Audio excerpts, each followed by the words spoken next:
தசை எலும்பு காயங்கள் பற்றிய தொகுதிக்கு வரவேற்கிறோம். இந்த தொகுதியின் முடிவில் நீங்கள் தெரிந்து கொள்ள இருப்பது எலும்பு அமைப்பு மற்றும் அதன் பாகங்களை வரையறுத்தல், மனித எலும்புகள் மற்றும் மூட்டுகளின் கட்டமைப்பை வரையறுத்தல், வெளி எலும்பு முறிவு மற்றும் உள்ளெலும்பு முறிவு ஆகியவற்றை வரையறுத்தல், வெளி எலும்பு முறிவுகள் மற்றும் உள்ளெலும்பு முறிவுகளின் அறிகுறிகள் விவரித்தல், இடம்பெயர்வு, சுளுக்கு மற்றும் ஸ்ட்ரெயின் ஆகியவற்றை வரையறுத்தல், எலும்பு இடமாற்றம், சுளுக்கு மற்றும் ஸ்ட்ரெயினின் அறிகுறிகளை விளக்குதல், எலும்பு முறிவுகள் மற்றும் எலும்பு இடமாற்றம் முதலுதவி சிகிச்சையை விளக்குதல் மற்றும் தன்னார்வலர்களின் பங்கை விளக்குதல். தசையெலும்பு காயங்கள் என்றால் என்ன என்பதை புரிந்து கொள்வதன் மூலம் ஆரம்பிக்கலாம். தசையெலும்பு காயங்கள் என்பது தசை அல்லது எலும்பு அமைப்புகளில் ஏற்படும் காயமாகும். இதில் எலும்பு தசை, எலும்பு, தசைநான், தசைநார், மூட்டு, குருத்தெலும்பு மற்றும் பிற மென்மையான திசுக்களுக்கு சேதம் ஏற்படும். தசையெலும்பு காயம் திடீரென செய்யும் செயலால் ஏற்படலாம். எடுத்துக்காட்டாக, ஒரு கனமான பொருளை தூக்குவது அல்லது திரும்ப திரும்ப அதிகமாக இயக்குவது அல்லது மீண்டும் மீண்டும் அதிக சக்தி, அதிர்வு அல்லது மோசமான தோற்றத்தை வெளிப்படுத்துவதால் ஏற்படுகிறது.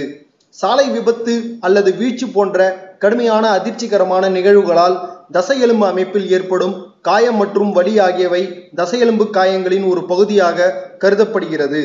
தசையெலும்பு காயங்கள் உடலின் பல்வேறு பாகங்களை, அதாவது மேல் மற்றும் கீழ் முதுகு, கழுத்து, தோள்பட்டை மற்றும் கை, கால், பாதம் போன்றவற்றை பாதிக்கலாம். மனித தசை எலும்பு அமைப்பு ஒரு உறுப்பு அமைப்பாகும்.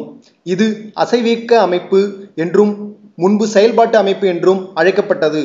மனிதர்களுக்கு உடலின் தசை மற்றும் எலும்பு அமைப்புகளை பயன்படுத்தி நகரும் திறனை வழங்குகிறது. தசையெலும்பு அமைப்பு உடலுக்கு வடிவம், ஆதரவு, நிலைத்தன்மை மற்றும் இயக்கத்தை வழங்குகிறது. இது எலும்பு, தசை, குருத்தெலும்பு, தசைநார், தசைநான், மூட்டு, திசு மற்றும் உறுப்புகளை ஆதரிக்கும் மற்றும் பிணைக்கும் பிற இணைப்பு திசுக்களால் ஆனது. தசையெலும்பு அமைப்பின் முதன்மை செயல்பாடுகளில் உடலை நிலைப்படுத்துவது, இயக்கத்தை அனுமதிப்பது மற்றும் முக்கிய உறுப்புகளை பாதுகாப்பது ஆகியவை ஆகும். எலும்பு மண்டலம் கால்சியம் மற்றும் பாஸ்பரஸின் முக்கிய சேமிப்பு அமைப்பாக செயல்படுகிறது மற்றும் சிவப்பு இரத்த அணுக்களின் உற்பத்தியில் முக்கிய பங்கை வகிக்கிறது.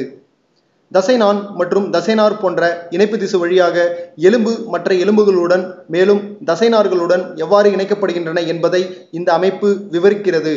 எலும்புகள் உடலுக்கு உறுதியை அளிக்கின்றன. வயதுக்கு வந்த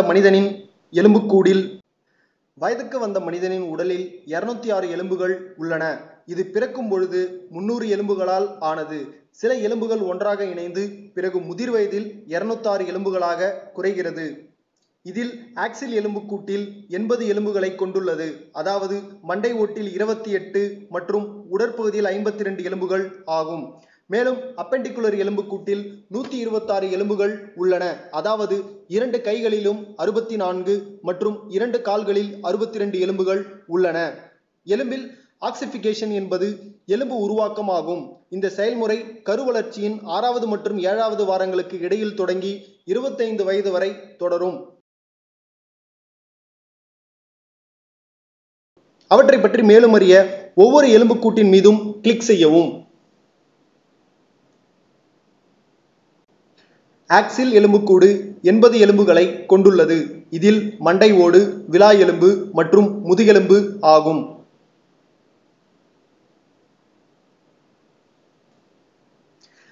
அப்பெண்டிகுலர் எலும்புக்கூட்டில் 126 எலும்புகள் உள்ளன. இதில் தோள்பட்டையில் கிளாவிக்கல் மற்றும் ஸ்கேப்புலா, கைகளில் மேல்கை, முழங்கை, விரல் எலும்புகள், இடுப்பு எலும்பு மற்றும் கீழ்கால்களில் தொடை, கீழ்கால் மற்றும் கால்விரல் எலும்புகள்.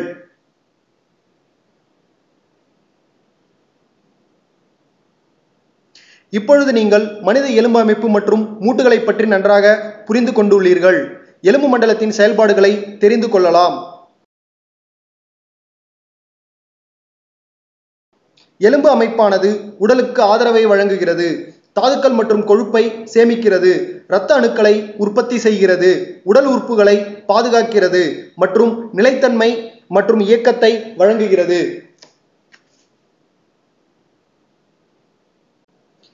இப்போது நீங்கள் எலும்பு மண்டலத்தின் செயல்பாடுகளை பற்றி நன்கு புரிந்து கொண்டுள்ளீர்கள்.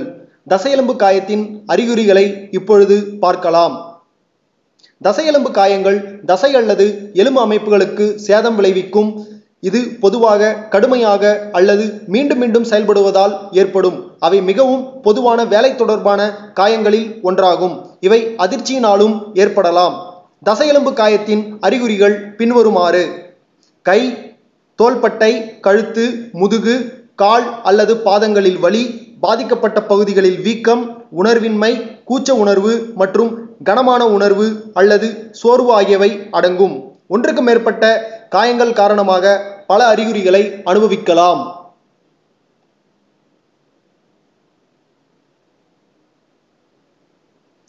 தசையெலும்பு காயங்கள் தசை, எலும்பு, தசைநான், இரத்த நாளம், நரம்பு மற்றும் பிற மென்மையான திசுக்களின் சேதத்தை உள்ளடக்கியது. அளிக்கப்படும் சிகிச்சை மாறுபடலாம் மற்றும் வெவ்வேறு முடிவுகளை தரலாம். தசையெலும்பு வலி தசைகள், தசைநார்கள், தசைநான்கள் மற்றும் எலும்புகளை பாதிக்கிறது. மேலும் அறிய ஒவ்வொரு அட்டையையும் திருப்பவும். தசைப்பிடிப்பு மற்றும் கிழிப்பு அதிகப்படியான உடல் உழைப்பு அல்லது திடீர் அசைவுகளால் தசைகளுக்கு ஏற்படும் பாதிப்பு. எலும்பு முறிவு விபத்து அல்லது மீண்டும் மீண்டும் அழுத்தம் காரணமாக எலும்புகளில் ஏற்படும் முறிவுகள். டெண்டினிட்டிஸ் மீண்டும் மீண்டும் இயக்கங்களால் ஏற்படும் தசைநான்களின் வீக்கம். கார்பல் டனல் சிண்ட்ரோம் மணிக்கட்டில் உள்ள சராசரி நரம்பின் சுருக்கம் அடிக்கடி மீண்டும் மீண்டும் கை அசைவுகளால் ஏற்படும். ஹெர்னியேட்டட் டிஸ்க் மீண்டும் மீண்டும் அழுத்தம் அல்லது விபத்து காரணமாக முதுகெலும்பில் உள்ள டிஸ்குகளில் காயம். சுளுக்கு மற்றும் தசைநார் காயங்கள் திடீர் அசைவுகள் அல்லது விபத்தால் ஏற்படும் தசைநார் நீட்சி அல்லது கிழித்தல். நரம்பு சிக்கல் நரம்புகளை அழுத்துதல் அல்லது கிள்ளுவதால் வலி மற்றும் செயலிழப்பு ஏற்படலாம்.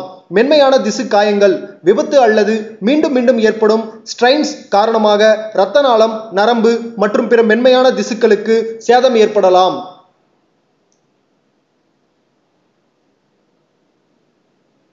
நீங்கள் இதுவரை கற்றுக்கொண்டதை இப்பொழுது சோதிக்கலாம். மேலும் தொடர கேள்விகளுக்கு பதிலளிக்கவும்.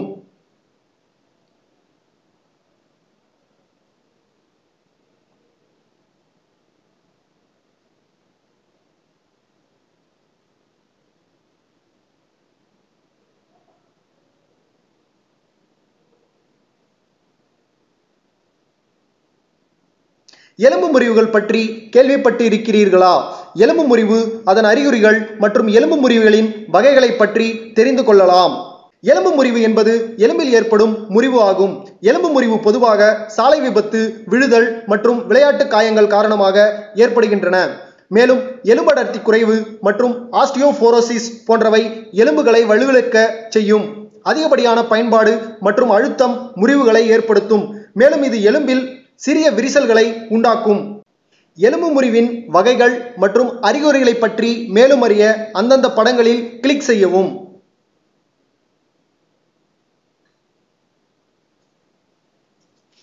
எலும்பு முறிவை வெளிமுறிவு அல்லது உள்முறிவு என வகைப்படுத்தலாம். உள் எலும்பு முறிவில் மேல் தோல் அப்படியே இருக்கும். சரியான கட்டுக்கட்டல் மூலம் உள் எலும்பு முறிவை தொடர்புடைய சேதத்தை குறைக்கலாம். வெளியெலும்பு முறிவில் உடைந்த எலும்பு தோலை கிழித்து அது வெளியில் அல்லது கூட்டு எலும்பு முறிவு எனப்படும். எலும்பு காயத்தின் வழியாக வெளியேறலாம் அல்லது வெளியேறாமலும் இருக்கலாம். மாசுபடும் வாய்ப்பு வெளியெலும்பு முறிவில் தீவிரமானவை. கம்யூட்டட் எலும்பு முறிவில் எலும்பு குறைந்தது 2 அல்லது அதற்கு மேற்பட்ட துண்டுகளாக உடைக்கப்படுகிறது. எலும்பு முறிவின் அறிகுறிகள்: கடுமையான வலி, உருமாற்றம், மூட்டு வெளியே தெரிதல், காயத்தை சுற்றி வீக்கம், சிராய்ப்பு அல்லது மென்மை, உணர்வின்மை மற்றும் கூச்ச உணர்வு, மேலும் மூட்டு அசைவதில் சிரமம்.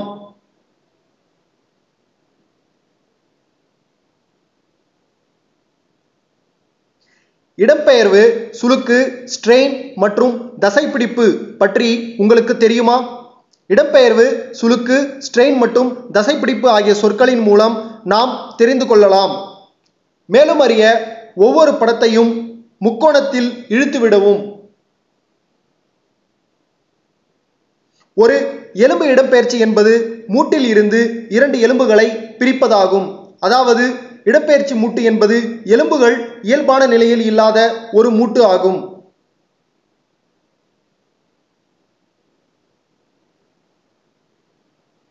ஸ்ப்ரைன் அதாவது சுளுக்கு என்பது நீட்சி அல்லது கிழிந்த தசைநார் ஆகும்.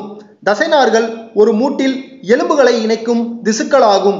விழுவது, முறுக்குவது அல்லது அடிபடுவதால் சுளுக்கு ஏற்படலாம். கணுக்கால் மற்றும் மணிக்கட்டு சுளுக்கு பொதுவானது. வலி, வீக்கம், சிராய்ப்பு மற்றும் மூட்டுகளை அசைக்க முடியாமல் இருப்பது போன்றவை அறிகுறிகள் ஆகும். காயம் ஏற்படும் பொழுது நீங்கள் ஒரு பாப் அல்லது கிழிதலை உணரலாம்.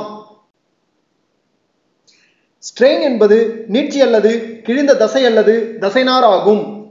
தசைநான்கள் தசைகளை எலும்புடன் இணைக்கும் திசுக்களாகும். இந்த திசுக்களை முறுக்குவது அல்லது இழுப்பது ஸ்ட்ரெயினை ஏற்படுத்தும். ஸ்ட்ரெயின் திடீரென்று ஏற்படலாம் அல்லது காலப்போக்கில் உருவாகலாம். ஸ்ட்ரெயின் ஆனது விளையாட்டுப் போட்டிகளில் முக்கியமாக முதுகு மற்றும் தொடை தசைகளை பாதிக்கிறது.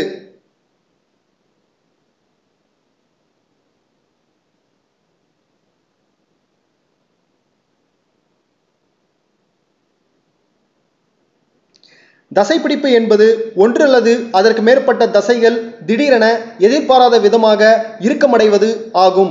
குறிப்பாக வெப்ப காலங்களில் உடற்பயிற்சி செய்வது அல்லது கடினமான உழைப்பது தசைப்பிடிப்புகளுக்கு வழிவகுக்கும்.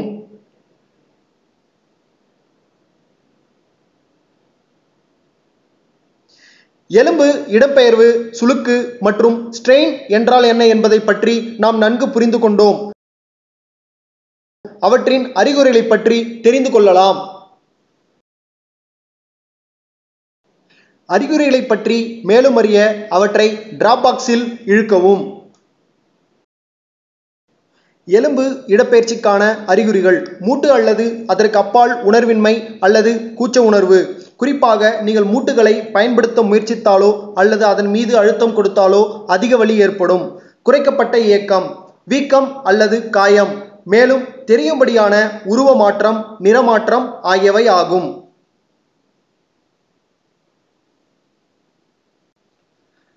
கணுக்கால் மற்றும் மணிக்கட்டு ஸ்ப்ரைன் பொதுவானது. வலி, வீக்கம், சிராய்ப்பு மற்றும் மூட்டுகளை அசைக்க முடியாமல் இருப்பது ஆகியவை அறிகுறிகள் ஆகும். காயம் ஏற்படும் பொழுது நீங்கள் ஒரு இழுத்தல் அல்லது கிழிதலை உணரலாம்.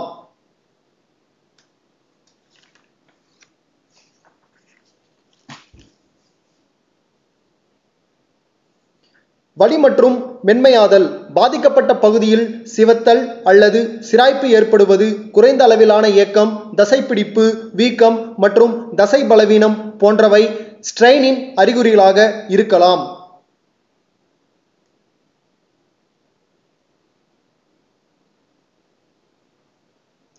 தசைப்பிடிப்பின் அறிகுறிகளில் வலி அல்லது மென்மையாதல், பாதிக்கப்பட்ட பகுதியில் தோல் சிவந்து காணப்படுதல், தசை பலவீனம் மற்றும் கடுமையான அசௌகரியம் ஆகியவை அடங்கும்.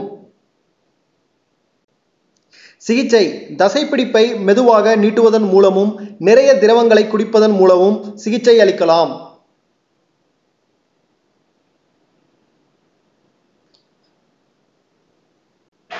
எலும்பு இடம்பெயர்வு, ஸ்ப்ரைன், ஸ்ட்ரெயின் ஆகியவற்றின் அறிகுறிகளை பற்றி நாம் புரிந்து கொண்டுள்ளோம். எலும்பு முறிவு மற்றும் அதன் இடம்பெயர்வுக்கான முதலுதவி சிகிச்சையை பற்றி பார்க்கலாம். சோதனையின் மூலம் நீங்கள் புலன்கள் மற்றும் ஆய்வு அல்லது பார்க்கும் திறன், ஆஸ்கல்டேஷன் அல்லது கேட்டல் மற்றும் படபடப்பு அல்லது உணர்வு ஆகியவற்றை பயன்படுத்தலாம். முன்னெச்சரிக்கை நடவடிக்கைகளை பயன்படுத்தவும் மற்றும் காட்சியை பாதுகாக்கவும். எலும்பு முறிவுகள் மற்றும் அதன் இடம்பெயர்வுகளின் முதலுதவி சிகிச்சை பின்வரும் படிகளை உள்ளடக்கியது. ஆரம்ப மதிப்பீட்டை செய்யுங்கள். உயிருக்கு ஆபத்தான பிரச்சனையை கண்டறிந்து சிகிச்சை அளித்தல். போலி தோற்றமளிக்கும் காயங்களால் திசை திரும்ப வேண்டாம். தேவைப்பட்டால் சர்விக்கல் காலரை பயன்படுத்தவும். ஆக்சிஜன் வழங்குவதையும் நினைவில் கொள்ளுங்கள். பிபி டாகை பயன்படுத்தி உடல் பரிசோதனை செய்யவும். காணக்கூடிய இரத்தப்போக்கை சரிபார்க்கவும். கடுமையான வலியை மதிப்பிடுங்கள். மூட்டுகள் மற்றும் எலும்புகளில் காணக்கூடிய குறைபாடுகளை கண்டறியவும். திறந்த காயங்களுக்கான ஆய்வு. கிரிப்டஸ் சத்தத்தை கேளுங்கள். காயத்தை நிலைப்படுத்தவும். தற்காலிக நிலைப்படுத்துதல் மூலம் காயம் ஏற்படும் இடத்தை பாதுகாக்கவும்.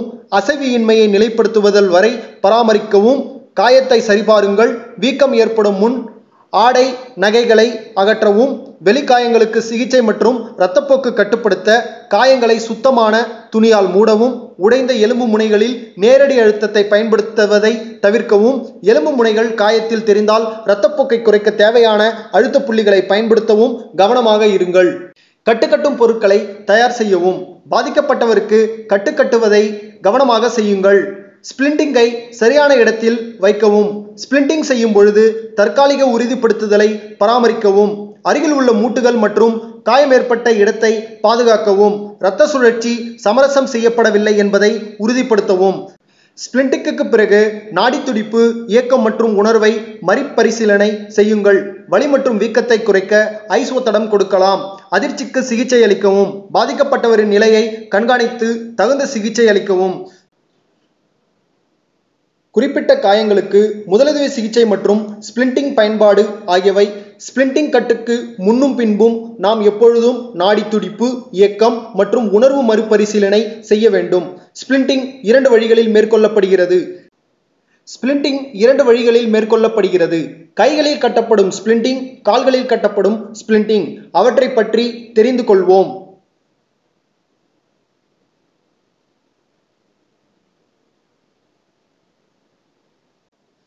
கைகளில் கட்டப்படும் ஸ்பிளிண்டிங் பின்வருவனவற்றை உள்ளடக்குகிறது. தோள்பட்டை மற்றும் கிளாவிக்கல் எலும்பு, ஹியூமரஸ் அல்லது மேல்கை மற்றும் தோள்பட்டை, முழங்கை, முன்னங்கை மற்றும் மணிக்கட்டு, மேலும் கைகள் மற்றும் விரல்கள். மேலும் அறிய ஒவ்வொரு அட்டையையும் திருப்பவும். தோள்பட்டை மற்றும் கிளாவிக்கல் அறிகுறிகள்: சாய்ந்த உருவ மாற்றம் அல்லது சமசீரற்ற தன்மை. சிகிச்சை: சீலிங் மற்றும் ஸ்வாத்தை பயன்படுத்தவும், தேவைப்பட்டால் பேடிங்கை பயன்படுத்தவும்.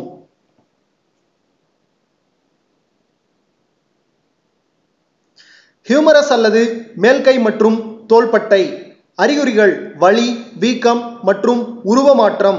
சிகிச்சை: கையின் வெளிப்புறத்தில் ஒரு திடமான ஸ்பிளிண்டை பேட் வாய்ட்ஸில் பயன்படுத்துங்கள். பின்னர் ஒரு சீலிங் அல்லது ஸ்வாத்தை பயன்படுத்தவும். முழங்கை முக்கியமானது. ஸ்பிளிண்டை கட்டப்பட்ட அதே நிலையில் வைக்கவும். நேராக்க முயற்சி செய்யாதீர்கள். அறிகுறிகள்: வலி, வீக்கம் மற்றும் உருவ மாற்றம். சிகிச்சை: கை முழங்கையில் வளைந்திருந்தால் சீலிங் மற்றும் ஸ்வாத் அல்லது தலையணை அல்லது போர்வையை பயன்படுத்தவும். முழங்கை நேராக இருந்தால் முழு கையையும் அக்குள் முதல் விரல் வரை ஸ்பிளிண்ட் செய்யவும். முன்கை மற்றும் மணிக்கட்டு அறிகுறிகள்: வலி, வீக்கம் மற்றும் உருவ மாற்றம். சிகிச்சை: ஒரு பலகை மூலம் கைப்பகுதியை ஸ்பிளிண்ட் செய்து பின்னர் ஒரு சீலிங் அல்லது ஸ்வாத் பயன்படுத்தவும். நியூமேட்டிக் ஸ்பிளிண்டையும் பயன்படுத்தலாம். கைகள் மற்றும் விரல்கள் முக்கியமானது. கேபிலரி ரீஃபில் மூலம் இரத்த ஓட்டத்தை சரிபார்க்கவும். அறிகுறிகள்: வலி, வீக்கம் மற்றும் உருவ மாற்றம். சிகிச்சை: முறிந்த விரல்களை அருகில் உள்ள மற்றொரு விரலுடன் சேர்த்து கட்டவும். பல விரல் முறிவுகளுக்கு முழு கையையும் ஸ்பிளிண்ட் செய்யவும்.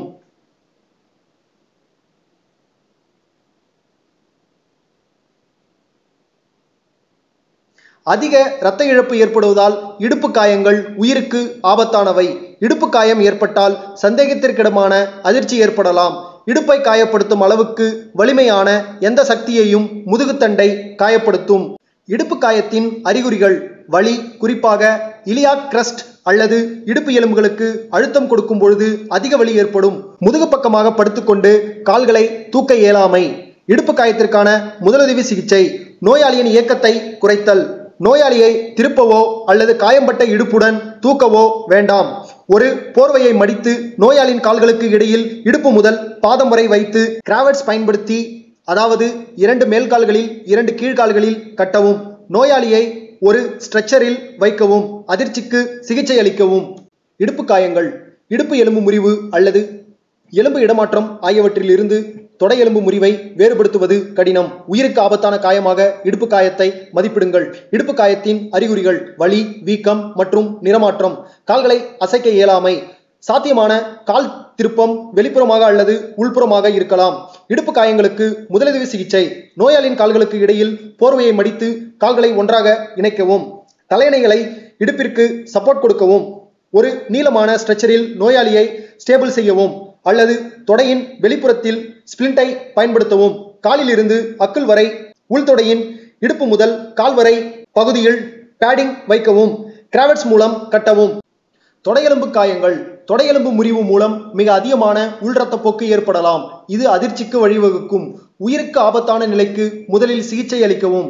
தொடையெலும்பு முறிவின் அறிகுறிகள்: வலி மிக தீவிரமாக இருக்கலாம், எலும்பு உருமாற்றம், விரைப்பு, சுருக்கப்பட்ட மூட்டு. தொடைக்காயங்களுக்கான முதலுதவி சிகிச்சை: கால் நேரான நிலையில் இருந்தால் 2 பேடட் ஸ்பிளிண்டிங்ஸ், அதாவது ஒன்று தொடையின் உள்பகுதியில் இருந்து கால் வரை, மற்றொன்று வெளிப்புற தொடையில் அக்குள் முதல் பாதம் வரை பயன்படுத்தவும். கிராவெட்ஸ் மூலம் கட்டவும். முழங்கால் எலும்பு காயங்கள். அறிகுறிகள்: வலி, வீக்கம் மற்றும் உருமாற்றம். வளைந்த நிலை: கண்டுபிடிக்கப்பட்ட நிலையில் அசைக்காமல் மேலேயும் கீழேயும் உள்ள எலும்புகளை ஷார்ட் பேடட் போர்ட்ஸால் ஸ்பிளிண்ட் செய்யவும். நேரான நிலை: 2 பேடட் லாங் ஸ்பிளிண்டை, அதாவது ஒன்று இடுப்பு முதல் பாதத்திற்கு அப்பால் உள்ள தொடையிலும் இரண்டாவது வெளிப்புற தொடையின் இடுப்பில் இருந்து பாதத்திற்கு அப்பால் பயன்படுத்தவும். கிராவெட்ஸ் மூலம் கட்டவும். டிபியா அல்லது ஃபிபுலா எலும்பு காயங்கள். அறிகுறிகள்: வலி, வீக்கம் மற்றும் குறைபாடு. முதலுதவி சிகிச்சை: 2 பேடட் லாங் ஸ்பிளிண்டை, அதாவது இடுப்பு முதல் கால் மற்றும் தொடையில் இருந்து கால் வரை பயன்படுத்தவும். கிராவெட்ஸ் மூலம் கட்டவும். மாற்றாக மூடிய காயத்திற்கு ஒரு சுற்றளவு ஸ்பிளிண்ட் அல்லது நிமோட்டிக் ஸ்பிளிண்டை பயன்படுத்தவும். கணுக்கால் மற்றும் பாத காயங்கள். அறிகுறிகள்: வலி, வீக்கம் மற்றும் உருமாற்றம். முதலுதவி சிகிச்சை: ஸ்டேபிள் செய்யவும், காலணி மற்றும் காலுறைகளை அகற்றவும், முடிந்தால் காயத்தை வெளிப்படுத்தவும். தலையணை போன்ற சுற்றளவு அல்லது வடிவமைக்கக்கூடிய ஸ்பிளிண்டை பயன்படுத்தி கிராவெட்ஸ் மூலம் கட்டவும். மாற்றாக தொடையின் நடுப்பகுதியில் வரை பேடட் போர்ட்ஸை பயன்படுத்தலாம். கை மற்றும் கால்களில் ஸ்பிளிண்டிங் செய்வது பற்றி இப்போது நாம் நன்கு புரிந்து கொண்டுள்ளோம். இப்போது ஸ்பிளிண்டிங் என்ற சொல் மற்றும் ஸ்பிளிண்டிங்கின் வகைகள் மற்றும் பொதுவான விதிகளுடன் ஸ்பிளிண்டிங்கிற்கான காரணங்களை பற்றி அறிந்து கொள்வோம். ஸ்பிளிண்ட் என்பது வலி, வீக்கம் அல்லது சிதைந்த உடல் பாகங்களை ஸ்பிளிண்டிங் செய்ய பயன்படும் ஒரு சாதனமாகும். ஸ்பிளிண்டின் முதன்மை நோக்கம் உடல் உறுப்புகளின் மேலும் இயக்கத்தை தடுப்பதாகும். எந்த ஒரு ஸ்பிளிண்டும் அருகிலுள்ள மூட்டு மற்றும் எலும்பு முனைகளை அசைக்க விடாமல் பாதுகாக்கிறது. தசைக்கூட்டு அமைப்பின் அசாதாரணங்களுக்கு சிகிச்சை அளிக்க ஸ்பிளிண்ட் நுட்பங்கள் பயன்படுத்தப்படுகின்றன. வலி மற்றும் பிடிப்புக்காக ஒரு மூட்டு தற்காலிகமாக அசையாமல் இருப்பது வீக்கத்தை குறைப்பது, மேலும் காயங்கள், சுளுக்கு, சிதைவுகள், எலும்பு முறிவுகள், இடம்பெயர்வுகள் அல்லது வலிமிகுந்த மூட்டுகள் ஆகியவற்றுடன் தொடர்புடைய மென்மையான திசு அல்லது நரம்பு குழாய் காயங்களை குறைப்பது ஆகியவை ஸ்பிளிண்டிங் செய்ததற்கான முக்கிய அறிகுறிகளாகும்.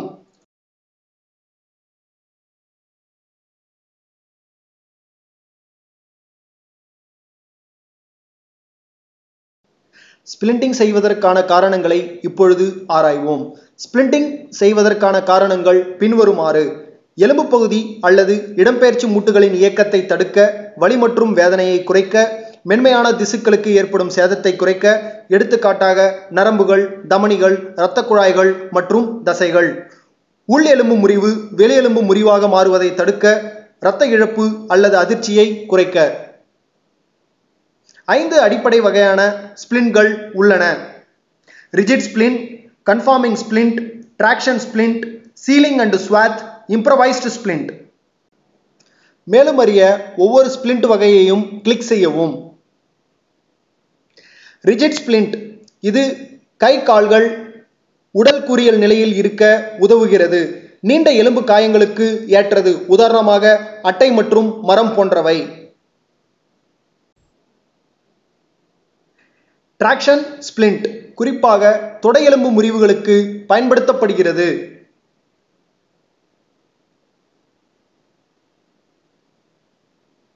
இம்ப்ரவைஸ்ட் ஸ்பிளிண்ட் ஒரு புத்தகம், அட்டை, தலையணை, போர்வை போன்றவற்றை பயன்படுத்தி கட்டலாம். கன்ஃபார்மிங் ஸ்பிளிண்ட் வெவ்வேறு கோணங்களில் வடிவமைக்கப்படலாம், மேலும் கை கால்களில் சுற்றி வைத்து கட்டலாம், உதாரணமாக காற்று அல்லது வெற்றிட ஸ்பிளின்ட்ஸ். சீலிங் மற்றும் ஸ்வாத் காயம்பட்ட கையை உடலுக்கு எதிராக பிடிக்க 2 முக்கோண கட்டுகள் பயன்படுத்தி கட்டப்படுகின்றன.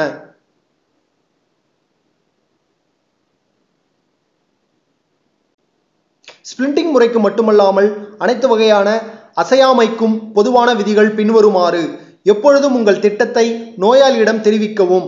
காயமடைந்த கை கால்களை அசைப்பதற்கு முன் இரத்தப்போக்கை கண்டறிந்து கட்டுப்படுத்தவும். மூட்டு அசையாமல் கட்டுவதற்கு முன் காயம்பட்ட இடத்தை சுற்றி உள்ள ஆடைகளை வெற்றி அகற்றவும். அடிப்பட்ட பகுதியில் இருந்து அனைத்து நகைகளையும் அகற்றவும். PMS அதாவது நாடி துடிப்பு, மோட்டார் செயல்பாடு மற்றும் உணர்வை மதிப்பிடவும். மென்மையான இழுத்தல் மூலம் எலும்பை சீரமைக்கவும் அல்லது வலி மேலும் கிரிப்ட சத்தம் இருந்தால் இழுவையை நிறுத்தவும். துருத்திக் கொண்டிருக்கும் எலும்பு முனைகளை மீண்டும் இடத்திற்கு தள்ள முயற்சி செய்ய வேண்டாம். இருப்பினும் மறுசீரமைக்கும் பொழுது அவை மீண்டும் பழைய இடத்தில் சேரக்கூடும். இது நடந்தால் குறிப்பு செய்து கொள்ளுங்கள். ஸ்பிளிண்டிங் செய்வதற்கு முன் அதை பேடிங் செய்யவும். ஒரு மூட்டு காயமடைந்தால் மேலேயும் கீழேயும் உள்ள எலும்புகளுடன் சேர்த்து அதை அசையாமல் வைக்கவும். தன்னார்வலர்கள் பல வழிகளில் உதவலாம். தன்னார்வலர்கள் சம்பவ இடத்தில் இருக்கும் இடர்களை அகற்றுவதன் மூலம் பாதிக்கப்பட்டவர்களின் பாதுகாப்பை உறுதி செய்வதில் மீட்பு படைகளுக்கு உதவலாம். தன்னார்வ தொண்டர்கள் காயமடைந்தவர்களை கைமுறையாக அல்லது ஸ்ட்ரெச்சர் மூலம் தூக்கிச் செல்வதில் மீட்பு படைகளுக்கு உதவலாம். அவர்கள் MFRகளுக்கு கட்டுவதிலும் காயமடைந்தவர்களை நிலைப்படுத்துவதிலும் உதவலாம். சில நோயாளிகளின் நிலைமை மற்றும் காயம் மோசமடையாமல் இருக்க சிறப்பு நுட்பங்கள் தேவை என்பதை தன்னார்வலர்கள் அறிந்திருக்க வேண்டும். இத்தகைய சூழ்நிலைகளில் அவர்கள் ஒரு மருத்துவர் வரும் வரை காத்திருக்க வேண்டும். தன்னார்வலர்கள் மருத்துவ ஊழியர்களுக்கு உயிர்காக்கும் சிகிச்சை அளிப்பதில் உதவலாம்.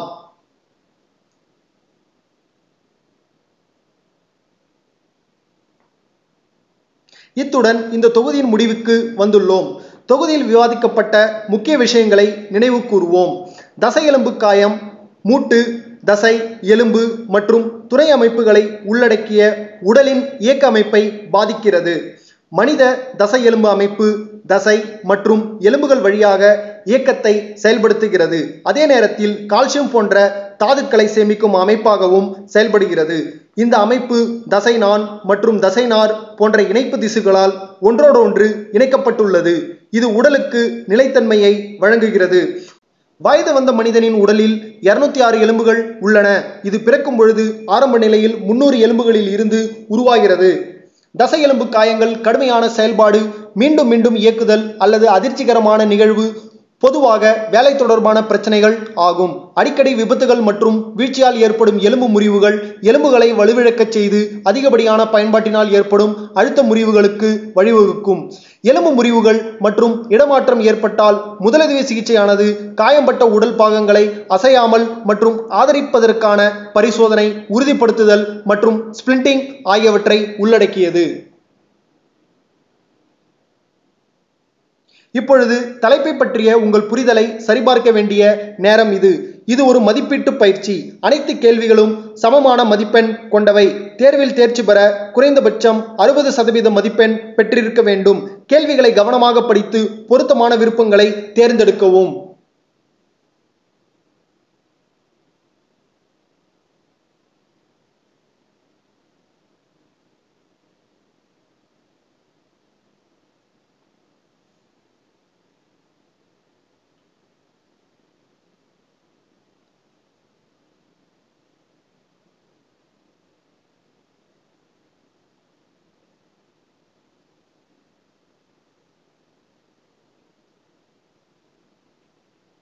வாழ்த்துக்கள். தசையெலும்பு காயங்கள் குறித்த தொகுதியை வெற்றிகரமாக முடித்துவிட்டீர்கள்.